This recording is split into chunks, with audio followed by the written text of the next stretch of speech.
Здравейте, аз съм Марто Тонев Стренджера. Аз съм Антон Белев Бъди. И вие сте с втория епизод на testvano.com. Какво ще правим във втория епизод? Ще си говорим за портативни колонки. Но преди да продължим към портативните колонки, след края на епизод 1 до нас достигнаха така някои много интересни информации. Точно така, ограничения на скорости и разни други такива неща за мобилния интернет. Ако случайно не сте гледали първи епизод, гледайте го и след това на сайта ни testvano.com има един пояснителен блогпост с малко допълнително инфо. Днес втори епизод, портативни колонки. Тези малки джобен формат говорителчета, които са идеални за ползване с мобилен телефон, таблет и дори лаптоп. Събрали сме една купчина колонки. Всички колони, които ще видите в този епизод, са налични в България и ще ги подложим на няколко вида тестове. Първият тест, разбира се, е слушане на най-различни музикални произведения от тях, различни стилове и въобще професионални аудиотестове, направени точно за тестване на колонки. И ще ги оценяваме ние по слух, т.е. субективна оценка. Да, като за да не се чудите на оценките, в общини всеки един от нас имаше от 1 до 5 и после събираме точките. Така, освен това, разбира се, няма как да не подходим и малко по-професионално, да не сме само с субективна оценка. Защото ние сме професионалисти. Точно така.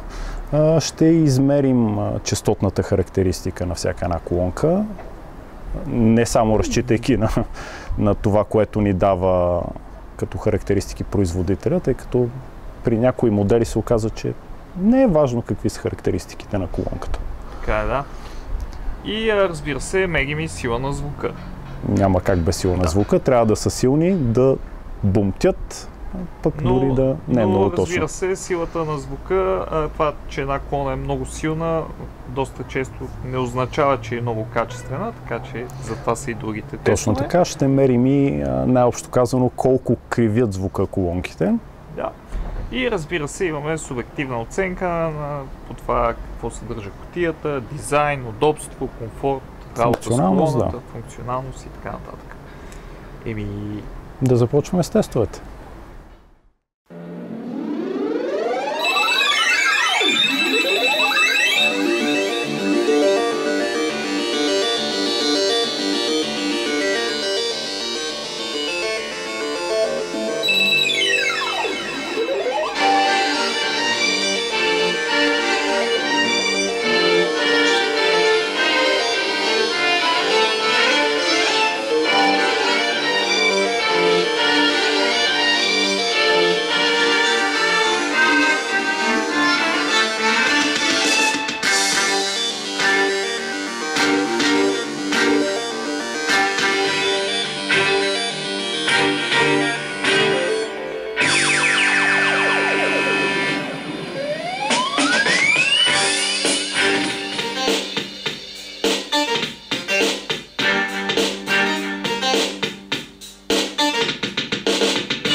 След поредица от безумни и не толкова безумни тестове се завръщаме с обобщаване на резултатите. Да, нека да видим как се представят различните модели. Общо взето сме се постарали да ги групираме горе-долу в близки ценови класове и възможности. Да ги групираме по нещо. Нали? Горе-долу, да. Горе-долу.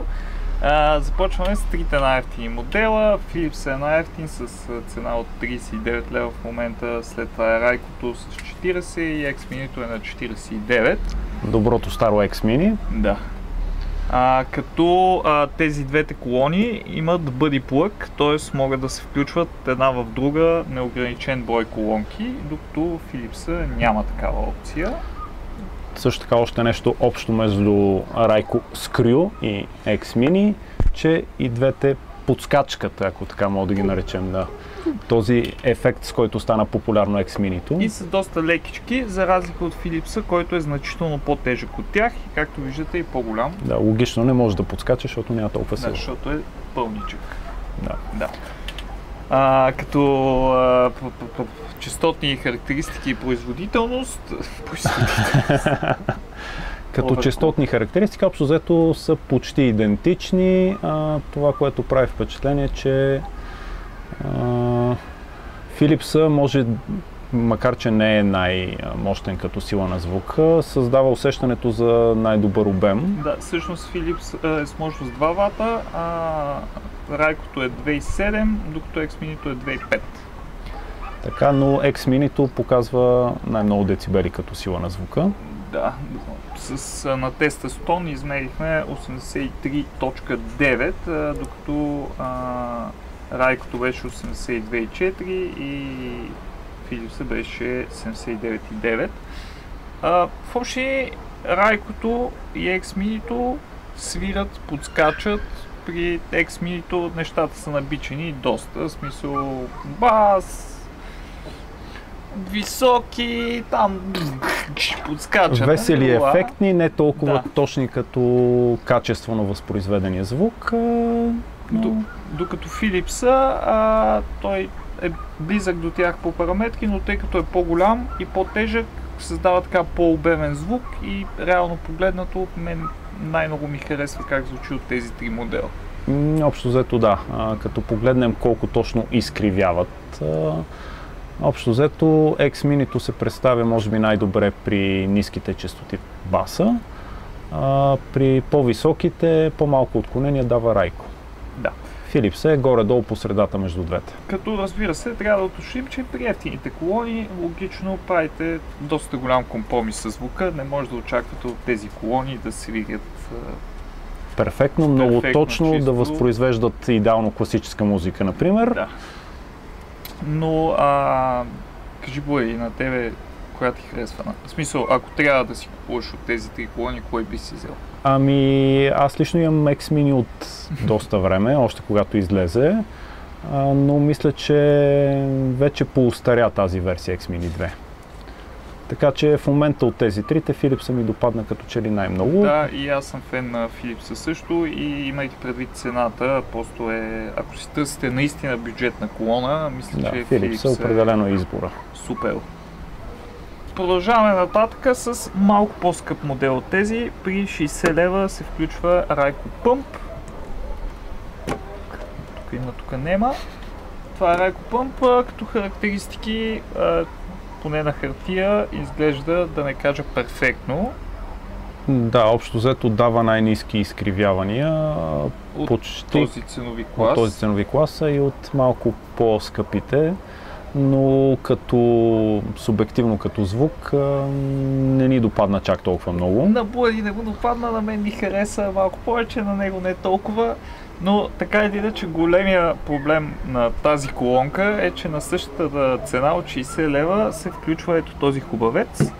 Това е Canyon CNA BTSPO2B. Повтори го пак. Кажи честно. Това всъщност е най-бюджетният ни Bluetooth спикър. Точно така. Тази колонка работи и с кабел, и с Bluetooth и струва 60 лева, колкото и този симпатяга. и в общи линии е доста яка колонка. Да, очудващо размера изглежда доста малък. Друго интересно нещо е, че има и вграден микрофон, т.е. става и за hands-free. Да, може да се ползва като hands-free. Ако някой ви звънне докато слушате музика на телефона. Като размер доста мъничка. Да. Не очаквахме да се представи кой знае колко добре, но ни изненада приятно. И е доста тежка също. И е тежка, не подскача като X-Mini. Не подскача, да. Веднага след нея като цена идва и Divum Bluetooth Solo на 69 лева, но от този модел не останахме много очаровани. Това, което се усеща, има леко металическо дрънчене, може би заради корпуса. Но при каньона, който също е с метален корпус, нямахме такива проблеми. Това, което на мен лично ми направи впечатление, е, че колонката звучи малко по-добре през Bluetooth, отколкото през кабел. Явно е ориентирана основно към ползване с Bluetooth. Също има вграден микрофон и може да се ползва като hands-free. Но това, което няма как да не споменем, без значение дали е включена на Bluetooth или на кабел, колонката постоянно има някакви смущения, нещо седи бръмчи отдолу леко. Шум като фонов, явно нещо по електрониката вътре не е добре екранирано. Да, но се чува, което дразни определено. И поне когато не работи. Няма звук през нея. И предвид факта, че струва 70 лева, а преди това имаме 60 лева в каньон, към който буквално нямаме. Субективната ни оценка на каньона беше 7, което е дори по-висока оценка от някои от по-горните класове сме му дали. В общини, ако си търсите колонка с Bluetooth, това е в по-добрия ценови клас, по-ниския. Това определено е решението. Каньон се представи перфектно за цената си. Аз също съм изненадан от модела. Той на пръв поглед не изглежда като нещо много специално. Не блести с кой знае какво, не привлича директно вниманието, но се представя чудесно. Определено добра работа. И чрез магията на киното, чадъра пред нас изчезна. Продължаваме нататък с следващите 4 модела, които сме сложили в малко по-високия ни ценови клас. Това са Ryko Pocket Beat, който идва на 86 лева. Има Bluetooth. Има Bluetooth. Всъщност всички без този модел има Bluetooth. JBL Micro Wireless, който също има Bluetooth. Logitech Boombox, който има Bluetooth, и Marley, който няма Bluetooth. Като тези два модела са стерео, а тези двата са моно. Какво може да кажем за всеки един от тях? Pocket Beat като звучене е така, може би, най-изчистен. Да, доста добре звучи, поне субективно. Единство, високите честоти леко го мъчат, там усеща се вече. Ние във високите като цяло и другите имат леки проблеми. В ниските Райкото има лека забележка от към баса. Да. Но той е най-евтиният модел от всичките изброени тук. Също има микрофонче, може да се ползва като Bluetooth speaker, в смисъл да говори по него. Hands-free. Да, и като цяло е прилична колонка. Точно така. Нямаме някакви сериозни забележки към нея. Следва JBL. JBL Micro, симпатичен, много малък, както виждате в сравнение с тези колони, е така доста дребничък, 100 лева, моно, малко е писклив, леко пръщи при по-високите честоти. Но от друга страна на хартия и тестовете показаха най-добра честотна характеристика. Най-добър е като бас, поне на хартия, като субективно звучене не беше най-добрия. И въпреки че има Bluetooth, няма вграден микрофон. Да се използва като спикър. Така, продължаваме нататък с Logitech Boombox, който е бих казал нашия фаворит в този ценови клас. Този ценови клас определено. 120 лева, стерео, две колони и отделно има една специална бас форма. Ако така може да го Да, наречем, има специален процеп и реално погледнато цялото нещо играе ролята на буфер, така че да звучи като 2.1 говорител, въпреки че има само два спикера. Да, и наистина звучи добре, макар че на хартия баса му е малко по-крив, ако така може да го наречем, от JBL, но пък в по-високите честоти показва най-добри параметри. И на субективния тест наистина баса звучи добре, смисъл така като думка и това... Най-много ни харесва, определено. Определено ни харесва. А Марлито, той, както виждате, нали, Марли Чан, да, Harvest, доста яко изглежда. Интересното при него е, че всичко, почти не всичко, голяма част от него е направена от рециклируеми материали, дори има опция да му се вади батерията, като свърши, за да се изхвърли на съответните места. Нещо, което всъщност нито една друга колонка го няма като екстра. Използван е бамбук, кутията е направена от хартия за рециклиране, дори, както може да видите на кабелчетата, са вързани с канап.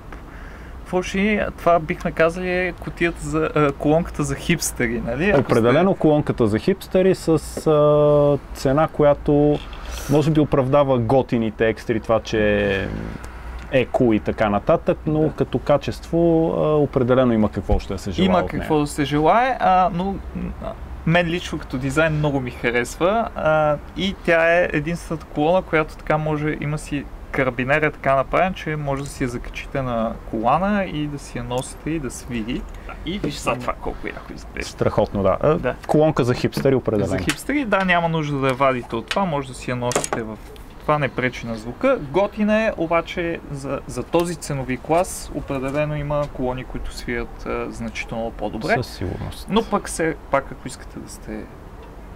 Ако визията е по-важна от качеството, това е готин вариант. Така, нашия фаворит в този ценови клас определено е Logitech Boombox Mini. В финалната права, high-end колоните ни. High-end микроколоните, да уточним все пак. Antec Amp SP1 при цена 156 лева и Raico Heavy Metal, който ще се отрази heavy на вашия джоб с цена от 200 лева. Да, но има и по-скъпи мини колонки. Има и по-скъпи мини колонки, но не ни беше по джоба да ги тестваме. Тук говорим за... по-достъпни, ако 200 лева все пак е достъпната графа, но да кажем, че това ни беше абсолютният лимит. Да. Така, Antec, Maya Stereo. Честно казано не знаем, никъде не пише нищо, на сайта няма официална информация дали е стерео или не. И колко вата е точно. Мистика, а и много трудно се разглобява, защото целият е гумиран. Но пък гумирания корпус е хубав, прави го по-издръжлив на вандалстване. Да, той определено е колона, която спокойно може да си носите с вас навън. Всичко е гумирано и така направено, че да не държи. ви бърка много. Да. Има Bluetooth, има микрофон, т.е. може да се ползва и като hands-free. Да, като сила на звука замерихме 56,2 децибела. 86,2 децибела, което си е бая. Единствената по-силна колона, всъщност не е най-силната, няма значение, доста силна колона, но в по-ниските класове имаше и по-мощни, но това ще го видите в табличката, която ще публикуваме в блога.